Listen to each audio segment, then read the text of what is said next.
Around the world, there are communities that are so isolated that the only way to get there is to reach them from the air. Roads, they stop short, seas freeze over, and geography itself blocks every other path. So for today's video, we're going to take a look at 15 of the most remote places in the world that you can only reach by air. Let's start with number 15, Itokotormit.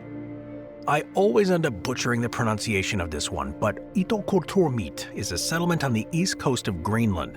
It's considered one of the most remote inhabited places on the planet. It sits near Scoresby Sound, that's the world's largest fjord system, and it's surrounded by huge stretches of sea ice for most of the year. With a population of only around 350, the town is isolated geographically and by climate. There are no roads that connect it to other towns or villages, and the nearest settlements are hundreds of kilometers away. During the winter, the sea is frozen solid, which prevents ships from arriving. Supply vessels from Denmark or Iceland can only dock during the brief summer months when the ice breaks up. Travelers have to fly into a small airport at Constable Point, about 40 kilometers away from the town itself. From there, a helicopter provides the only direct link, and it makes the helicopter essential not only for visitors but for residents. Hunting here remains an important source of food, with seal, muskox, and polar bear forming a part of their traditional diet. However, the reliance on air travel does make the settlement vulnerable to weather, as strong winds and snowstorms can ground flights for days. Despite all the challenges, though, Itokotormit is a place of remarkable beauty. It's one of the gateways to the Northeast Greenland National Park, the largest national park in the world, and the surrounding fjords and sea ice will attract adventurers, particularly those seeking wildlife like polar bears and narwhals. Yet even the tourism is limited by the difficulty of access, which shows how dependent the town is on helicopters. For the people who live there, the settlement is home, and air access is a vital link to the outside world. Without flights, the community would be cut off for much of the year. This is a clear example of how geography and climate can combine to make air travel not a luxury, but a necessity. Number 14, Supai, Arizona. Deep down in the Grand Canyon lies a village so isolated that it can't be reached by road. It's the home of the Havasupai tribe, who have lived in the canyon for centuries. The village is about 8 miles from the nearest road, and the surrounding terrain makes it inaccessible to cars and trucks. Visitors and supplies have to arrive by foot, mule, or helicopter. Oh yeah, and the U.S. Postal Service still delivers mail here by mule, making it one of the last places in the country where that happens. For many years, a helicopter has been the most reliable way to reach Supai quickly. A small helipad sits in the center of the village, and weekly flights bring in goods, visitors, and emergency medical support. Without this, the community would be cut off from the outside world for very long periods. That reliance on air access shows just how remote the village truly is. Supai is well known for its waterfalls. Havasu Falls, Mooney Falls, and Beaver Falls attract hikers and tourists from all over. To see them, most visitors will hike down into the canyon, but the helicopter option is often chosen by those who can't make that strenuous trek. Life in Supai is shaped by this isolation. There's no grocery stores or malls nearby, and basic goods often cost more because they have to be flown in or carried by mule. For those living there, being cut off is both a challenge and a part of their way of life.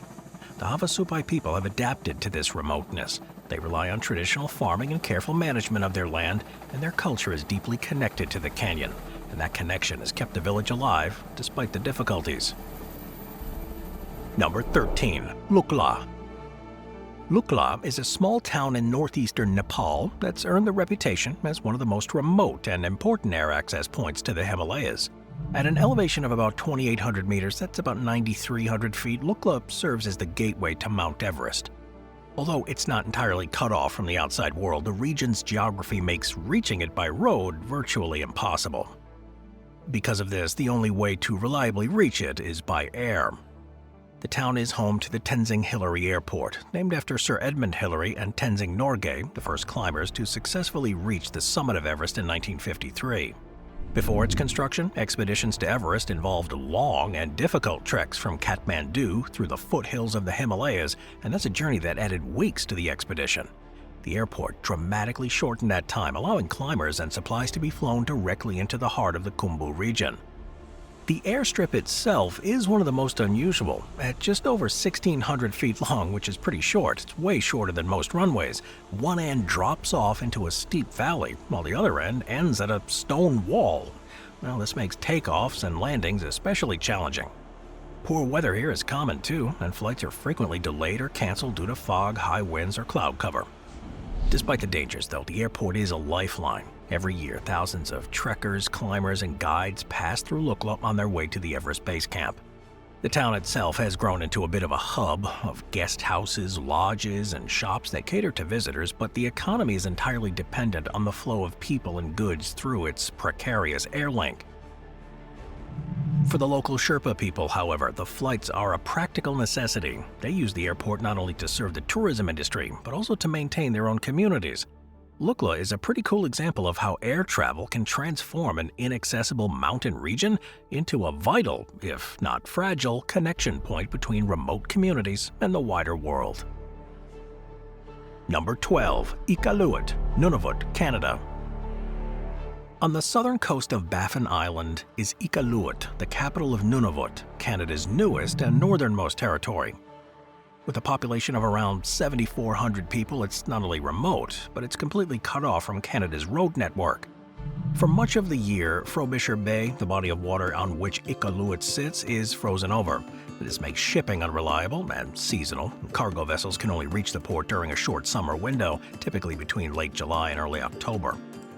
The international airport here plays a role in the city's life. Originally built during World War II as a part of a network of northern airfields, it's since become the main link between Nunavut and southern Canada. Jets, including passenger planes from Ottawa and Montreal, connect it with the rest of the country. These air connections make the city a hub for the territory, serving as its political, economic, and cultural center.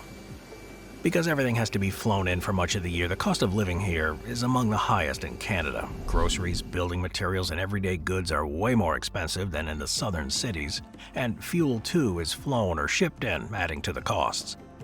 And while Iqaluit has a hospital and schools, specialized medical treatment and advanced education often require residents to travel south.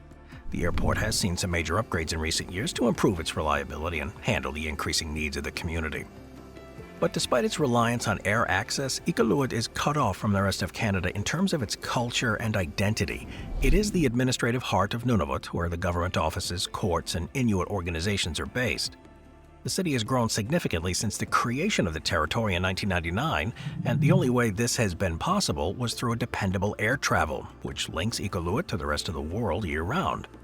Roads may never connect it to the rest of the country, and ships remain seasonal, leaving planes as the only consistent way to bridge these huge distances of the Canadian Arctic. Number 11. Paro. Paro, which is a valley town in Bhutan, home to the country's only international airport and one of the most difficult places in the world to reach, is located at an altitude of about 7,300 feet and surrounded by Himalayan peaks that go as high as 18,000 feet. Paro Valley is geographically isolated and has no rail or highway connections to neighboring countries, and Bhutan itself is a nation that's taken deliberate steps to limit outside access. The airport here was constructed in 1968 and remains one of the most challenging airports on Earth for pilots. The runway is only about 2,000 meters, that's 6,500 feet long, and it's located in a narrow valley flanked by steep mountains. Because of this difficulty, only a small group of pilots are even certified to land there. Larger aircraft can't even operate on these short runways, so operations are limited to medium-sized jets like the Airbus A319s and similar models. For residents of Bhutan, though, air travel through Paro is not a luxury, it is a necessity. While road networks exist within Bhutan to connect towns and villages, leaving the country requires navigating treacherous mountain roads to India or flying into Paro first.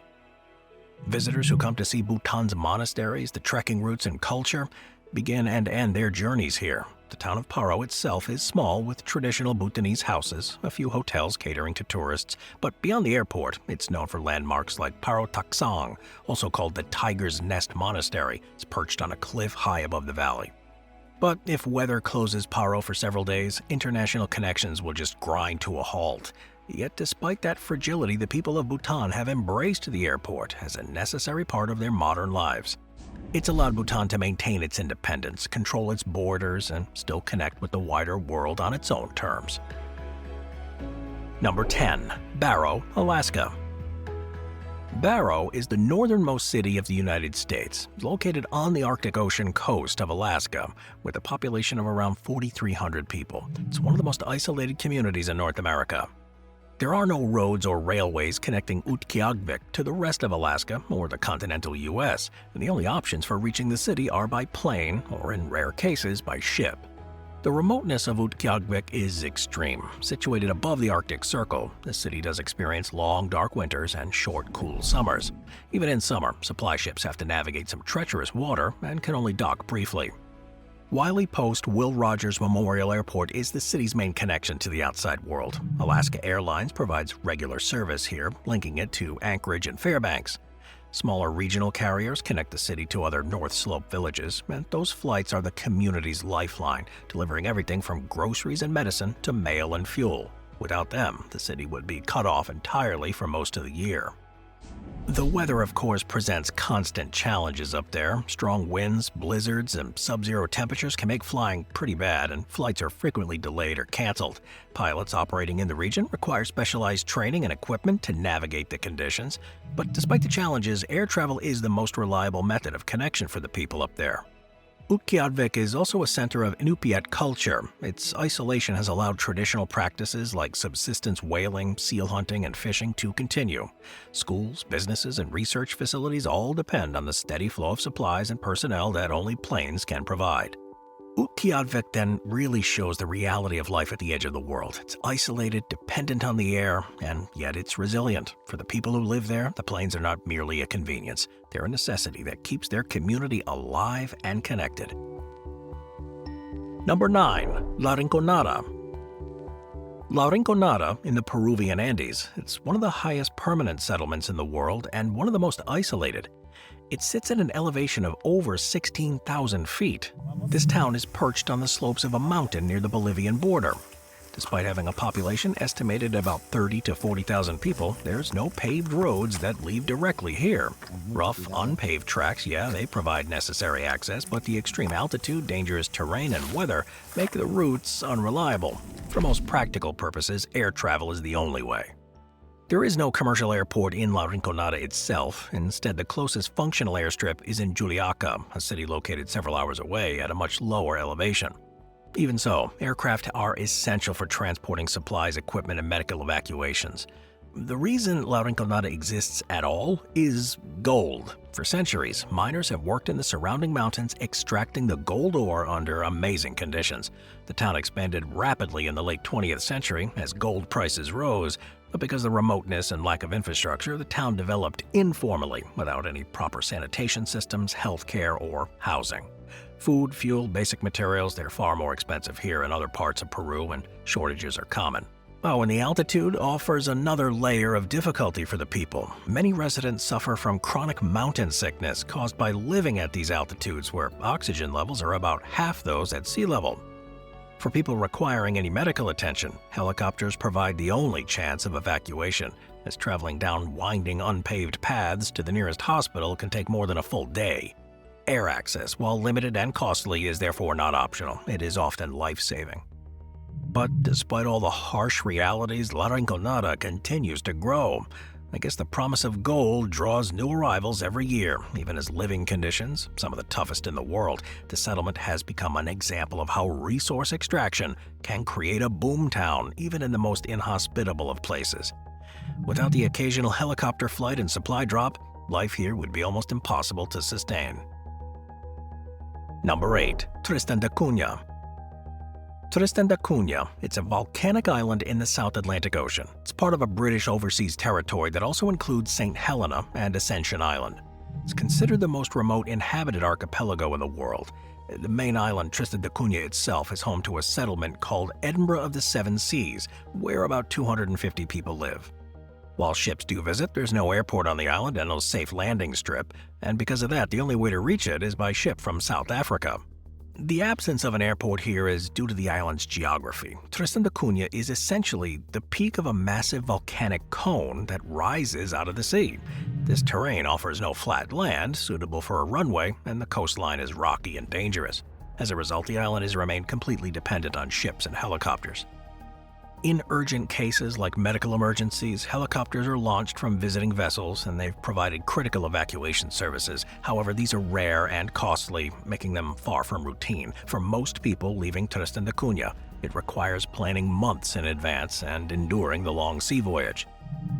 Despite all this, though, the community has managed to maintain a self-sufficient lifestyle. Fishing is the mainstay of the economy, with crayfish exports providing most of the island's income. Agriculture and livestock also help meet basic needs, though the climate and the soil here do limit production.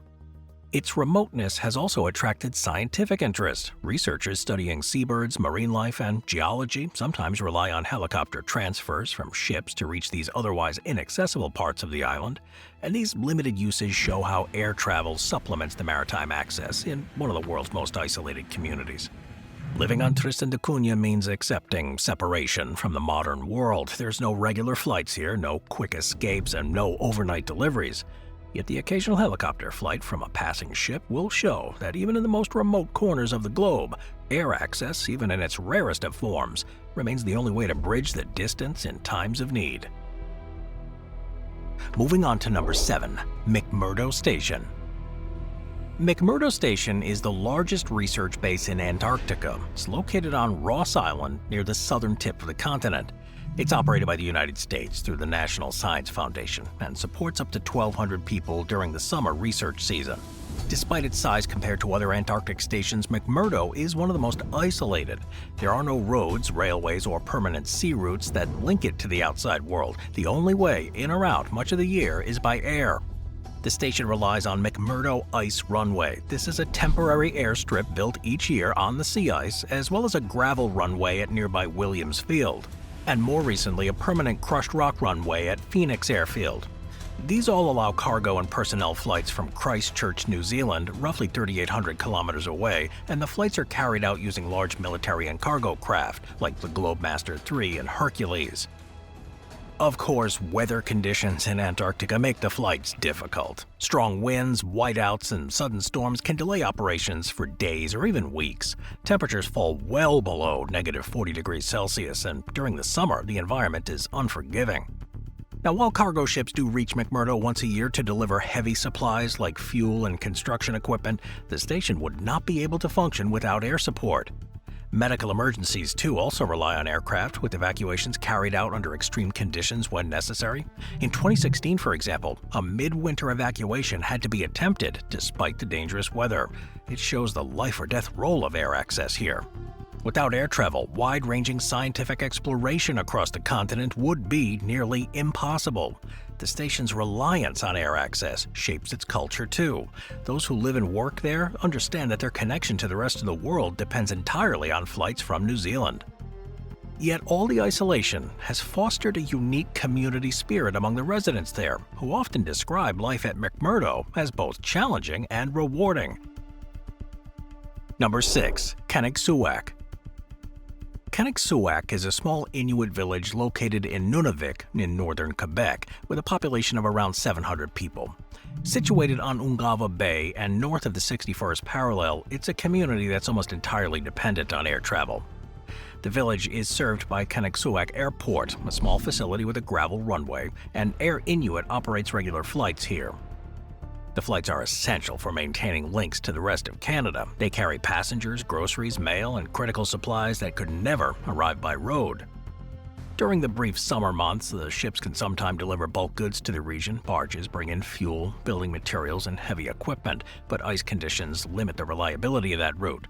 For most of the year, planes are the only practical option. Traditional Inuit practices like hunting, fishing, and trapping remain central to life here. Residents hunt seals, beluga whales, and caribou, which supplements their store-bought food flown in from the south. This reliance on local resources does help offset the cost of imported goods, but doesn't replace the need for air deliveries. Medical care, for instance, is limited here, and patients need specialized treatment who must be flown south to larger hospitals. If flights are grounded by blizzards, which are common here in winter, the community can experience shortages of fresh food and delayed mail. So air travel is therefore not only a connection to the outside world, but a lifeline that's vulnerable to the weather.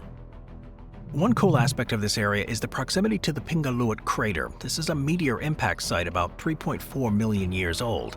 It's also known as the Crystal Eye of Nunavik. This crater lake is nearly perfectly circular and has some of the purest fresh water in the world. This has given the community a role in scientific study and some limited tourism. But remote, dependent on aircraft, and shaped by its geography, the village embodies how air access enables communities like this to exist and thrive in otherwise inaccessible regions. Number 5. St. Mary's, Isles of Scilly. The Isles of Scilly is a small archipelago located about 28 miles off the southwestern tip of Cornwall in England. The largest island, St. Mary's, is home to around 1,600 people and serves as the central hub for the community. And despite being relatively close to mainland Britain, St. Mary's and other islands remain highly dependent on air travel. There's no bridges, tunnels, or permanent roads. The main gateway is St. Mary's Airport, which opened in 1937. It's been the lifeline of the Isles of Scilly ever since. Small aircraft like the Twin Otter and Britten-Norman Islander are typically used here, given the short runway length. But the importance of air access here is shown by the fact that the sea travel is often unpredictable. The airport also handles some critical supply flights. Food, medicine, mail, all time-sensitive goods are flown in regularly. Without that capability, the islands would face severe risks during any medical crises. Economically speaking, the Isles of Scilly rely heavily on tourism, and air travel makes the short visits possible. Many tourists arrive by air for weekend breaks, which would be impractical if they had to rely on the longer ferry. And that reliance on air travel does come with some challenges. Fog is common in the region. Of course it is in the UK, especially in summer, and flights are sometimes cancelled due to poor visibility. Still though, the presence of both fixed-wing and helicopter service has provided stability, ensuring that at least one option remains available most of the time. The Isles of Scilly may be close to mainland Britain geographically, but in practical terms, they're as dependent on air access as much more remote places are around the world. Number 4. Easter Island. Easter Island is one of the most remote places in the world. It's located in the southeastern Pacific, about 2,200 miles west of mainland Chile. It's known for its famous Moai statues carved by the Rapa Nui people. The island has a population today of around 8,000 people and is entirely dependent on air travel. The only point of entry is the international airport located near the island's capital, Hangaroa. The runway is unique in that it's one of the longest in the Pacific. It goes for about 10,800 feet. Originally lengthened by NASA in the 1980s as an emergency landing site for the space shuttle, it is now essential for allowing a large commercial aircraft to land. Without this runway, the island would be effectively cut off from the world. Flights there are the only regular transport links. They cover thousands of kilometers of open ocean, and shipping does exist, but cargo vessels take several days or even weeks to arrive. For passengers, there's no practical sea option, meaning air travel is the sole means. The reliance on flight shapes every aspect of life on the island. Goods like fresh produce and medicines are flown in, often at high costs, and that contributes to a significantly higher cost of living. For residents, it also represents their only access to advanced medical treatment, higher education, or even government services. Tourism here is the backbone of Easter Island's economy, and the airport is central to that. Without the ability to fly in, the tourism industry would not exist, as the distances here involved make sea travel impractical for most people. If flights are disrupted due to any technical issues or labor disputes, even weather, the community can face shortages of essential supplies. The long distance to the mainland makes this air travel expensive, and ticket prices can be prohibitive for many residents. Still though, despite the challenges, air access here is indispensable. It's one of the clearest examples anywhere on Earth of a place where the air is the only true link to the rest of the world. Number 3. Longyearbyen, Norway. Longyearbyen, the administrative center of the Svalbard archipelago, is often described as the northernmost real town in the world. It's located at 78 degrees north latitude, just about 800 miles from the North Pole. It's a community of about 2,400 people with residents from more than 50 different countries. And despite its international character and relatively modern infrastructure, it's one of the most remote settlements, and it's accessible only by air or sea. The main gateway is the Svalbard Airport, Longyear, which opened in 1975, and it remains the northernmost airport in the world with scheduled public flights. Routes are lifelines to this airport, providing residents with access to food, medical care, educational opportunities, and trade. Without them, Longyearbyen would be cut off for much of the year. Now, the airport itself is kind of a feat of engineering. It's built on permafrost. Its foundation required careful insulation to prevent heat from the buildings and runways from melting the frozen ground beneath. In recent years, warming in the Arctic has added some challenges, though, requiring maintenance to ensure the runway remains stable. Still, the airport continues to operate year-round, despite snowstorms and icy conditions, and periods of polar night when the sun doesn't rise for 4 months straight. Originally, Longyearbyen was a coal mining settlement. The town has then transformed into a hub for research and tourism. Scientists from around the world use it as a base for Arctic research, studying everything from climate change to glaciology and wildlife. Their dependence on air access is heightened by the international character. Norway allows residents from anywhere in the world to live here and work in Svalbard without a visa, leading to a diverse population. That diversity is sustained only because flights make it possible for people to come and go freely. Longyearbyen is a great example of modern life at the edge of human habitation. It combines elements of a functioning town like schools, shops, and internet access with an isolation that few other places even experience. Without air travel, Longyearbyen could not exist in its current form. Number 2. Alert, Canada. At the very top of Canada, less than about 560 miles from the North Pole, lies Alert, the northernmost permanently inhabited place on Earth. It's located on the northeastern tip of Ellesmere Island in Nunavut. It's not a town in the traditional sense, but a military and research outpost. Its permanent population is fewer than 100 people, though that number rises in summer when scientists and military personnel rotate in.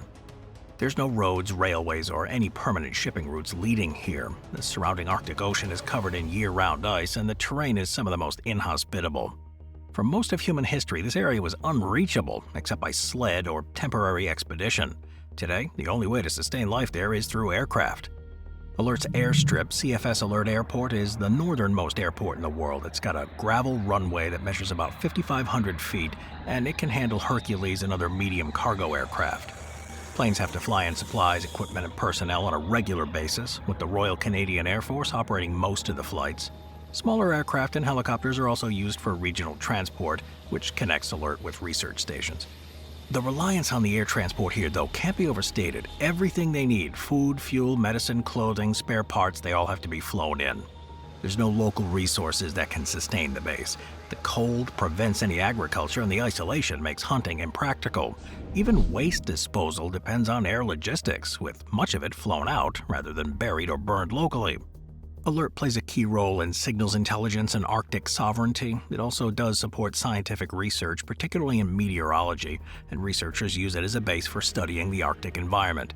Its weather station provides critical data for the Northern Hemisphere, and none of that would be possible without aircraft supplying the station on a routine basis. Number 1. Pitcairn Island, the South Pacific Ocean. Pitcairn Island. It is one of the most isolated places on Earth. It lies deep in the South Pacific between New Zealand and South America. It's part of a British overseas territory that also includes uninhabited islands of Ducie, Henderson, and Onio. The island is tiny, only about 47 square kilometers, that's 18 square miles, and it's home to fewer than 50 people, most of them descendants of the HMS Bounty mutineers who famously settled there in 1790. While Pitcairn has been sustained by maritime connections for more than 2 centuries, in modern terms, it is one of the clearest examples of a place where air access is not just useful, but essential. So how do you reach it? Well, the answer reveals both the difficulty and the importance of air access, even indirectly. Travelers have to fly first into Tahiti in French Polynesia, one of the few international hubs in the Pacific. From there, they take another flight to Mangareva in the Gambier Islands, which lies about 550 kilometers away from Pitcairn. This is the closest airport, and it's served by Air Tahiti on a weekly basis. Upon arriving in Mangareva, travelers then board a supply ship or a chartered vessel that sails for 2 days across the open ocean before finally reaching Pitcairn. Thus, while planes cannot land on Pitcairn, they do remain indispensable in making any travel to and from the island possible. Now, living here is shaped entirely by its remoteness. There's no hospitals, only a small medical clinic staffed by 1 nurse, and serious cases have to be evacuated, and the process of reaching a major hospital can take days. This makes healthcare one of the greatest challenges of life on this island. For education, most younger residents do leave the island entirely, relocating to New Zealand or elsewhere. The journeys again rely on the same combination of ships and planes. Economically, Pitcairn, of course, has struggled because of its isolation. The island did once produce dried fruit and other small exports, but today its economy relies mainly on limited tourism. People who wish to visit Pitcairn face some significant obstacles due to the direct lack of flights. Tourism is therefore directly tied to the air access to French Polynesia. And the community's isolation has also had some cultural impacts. Their population is made up of mostly descendants of the 9 bounty mutineers and their Polynesian companions. Their small numbers, combined with separation, have created a society with unique traditions and dialects, blending English and Tahitian influences. For much of its history, Pitcairn was almost completely cut off from the world. It wasn't until the 20th century that radio and later satellite communication reduced the psychological distance from the outside world. Yet, even today, the physical distance remains immense. But what makes Pitcairn really fascinating is that it represents both extremes of remoteness. On one hand, it's got no airport, making it inaccessible by air in the direct sense, and on the other hand, the only way to realistically reach it is through air connections in French Polynesia. That paradox shows how air travel has become so fundamental to human life here, that even the most inaccessible communities are still shaped by it. In this sense, Pitcairn is the ultimate example of a place that you can only reach by air, at least partially. Without planes to Tahiti and Mangareva, the island would return to the near-total isolation of the 19th century. For its few residents, every supply box and every new arrival is a reminder of the role airplanes play in sustaining life in one of the most remote corners of the world.